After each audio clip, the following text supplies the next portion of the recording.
수석 비서관 회의를 주재한 자리에서 검찰총장과 국세청장 인사는 조직에 변화를 주기 위해 단행한 것이라고 밝혔습니다.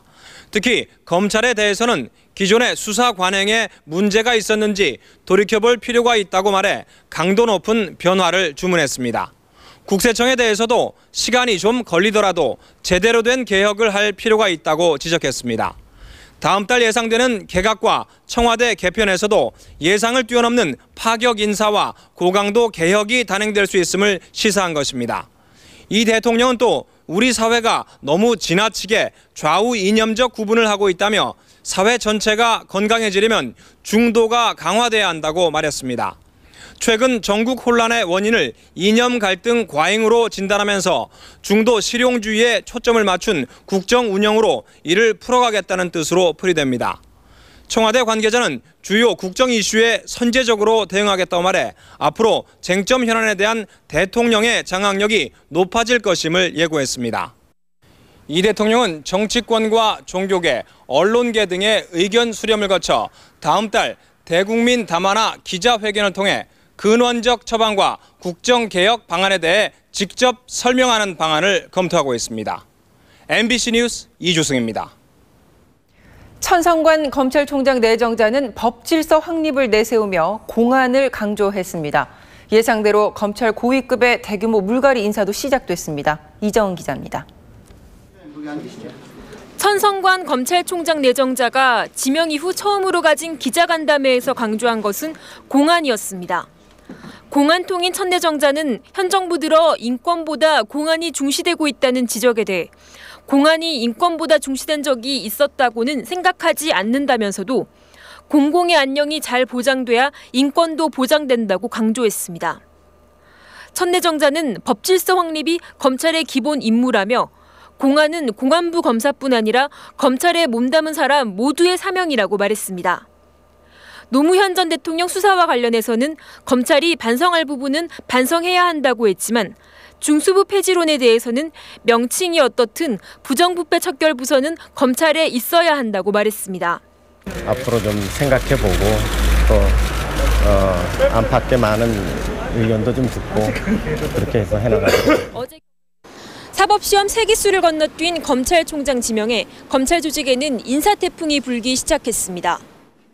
천 내정자는 사시 선배와 동기 검사장들의 거취에 관해서는 그분들 나름의 철학이 있고 검찰 조직을 사랑하기에 그분들이 결론 내지 않을까 생각한다고 말했습니다.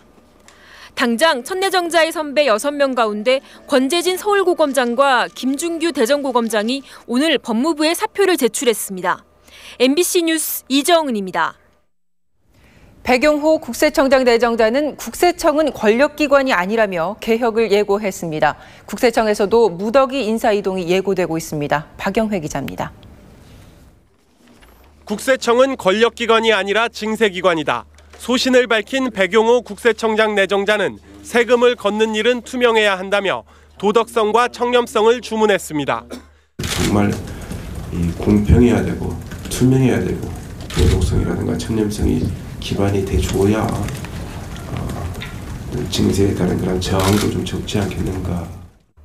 전직 국세청장 3명이 잇따라 불명예 퇴진한 상황에서 국민의 신뢰 회복이 시급하다는 점을 강조한 것으로 해석됩니다. 대통령 측근이 요직에 내정됐다는 지적에 대해선 오히려 그로 인한 장점을 강조했습니다.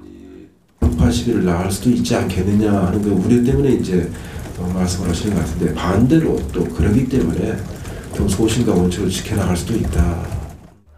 뜻밖의 외부 인사가 국세청장에 기용됨에 따라 국세청은 크게 술렁이고 있습니다. 5달 동안 국세청장 직무를 대행해온 허병익 차장 등 국세청 고위직들이 무더기 사표를 낼 것이란 전망이 나오고 있습니다. 이미 2명의 지방 국세청장을 포함한 간부 18명이 명예퇴직을 신청한 사실도 확인됐습니다. 국세청 조직 개편안도 곧 발표될 예정이어서 대대적인 개혁과 인적 쇄신이 이뤄질 것으로 예상됩니다. MBC 뉴스 박영회입니다. 검찰이 MBC PD수첩 작가의 개인 이메일 내용을 공개한 것을 놓고 정치권에서 사생활 침해 논란이 뜨겁습니다. 조효정 기자입니다.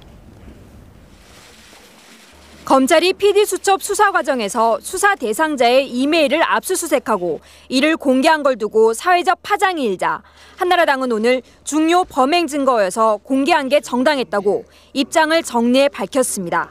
이번 범행에 이르게 된 의도나 동기, 또 범행의 내용이 아주 중요한 내용들이 들어가 있는 이메일들입니다. 그렇게 피해를 입은 국민들은 그 정도 알 권리가 있습니다. 당 지도부는 소속 의원들에게 개인 의견 표명을 신중하게 하라고 당부했지만 개인 이메일 내용 공개에 대한 비판의 목소리가 분출됐습니다. 어제 사선의 남경필 의원에 이어 언론사 대표 출신인 홍정욱 의원은 재판에 참고가 될 만한 내용이 검찰 브리핑으로 공개돼도 되는 건지 의문스럽다고 비판했고 친박의 대변인격인 이정현 의원은 피의자의 인권과 사생활에 대한 심대한 침해로 검찰의 수사 관행에 엄격한 선을 정할 필요가 있다고 지적했습니다. 민주당은 작가의 정치적 성향이 문제라면 수사검사들의 이메일도 당장 공개하라고 요구했고 검사들의 정치적 성향이나 개인적 의견이 이번 수사에 어떤 영향을 미쳤는지 국민이 판단해야 할 시점입니다. 자유선진당은 위법 행위라고 규정했습니다. 헌법상 양심 또 사상의 자유를 침해한 인권 침해일 뿐만 아니라 명백히 통신비밀보호법을 위반한 범죄 행위다라고 생각합니다.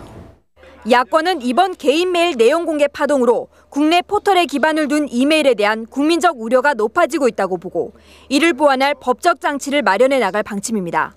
MBC 뉴스 조효정입니다. 남부지방에선 올 여름 장마가 본격적으로 시작됐습니다. 호우특보가 발효되기도 했지만 오랜 가뭄 해갈에 도움을 준 단비였습니다. 김현 기자가 보도합니다. 타들어가던 남부지방의 들녘이 굵은 장맛비에 생기를 되찾았습니다. 물이 말라 이양할 엄두조차 못 냈던 논에는 말 그대로 가뭄의 단비입니다. 단 한 방울의 비가 간절했던 농부들은 반가워할 겨를도 없이 손길이 바빠졌습니다. 기다리는 비가 언제서 왔어.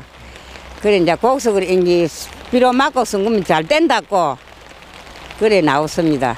이 물은 줘도 소양이 없고 하늘에서 주는 비가 약비다고요. 제일로 고맙고 참말로. 영호남을 중심으로 천둥 번개를 동반한 가운데 쏟아진 이번 비로 전남 보성에 133mm, 여수 124.5, 경남 밀양 110.5, 마산 99.5mm의 비교적 많은 강수량을 기록했습니다.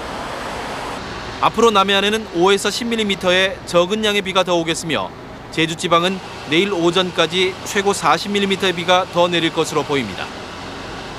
남부지방에 많은 비를 뿌렸던 장마 전세는 오늘 밤에는 남해상에 머문 뒤 점차 남하해 제주도 남쪽 먼 해상으로 물러나겠습니다. 이에 따라 당분간 낮 기온이 30도를 오르내리는 더위가 기승을 부리다가 장마 전선이 북상하는 오는 27일쯤부터 다시 비가 내릴 것으로 기상청은 전망했습니다. MBC 뉴스 김현희입니다. 명품 시계를 모방한 중국산 모조시계 수천여 점을 밀수한 업자가 붙잡혔습니다.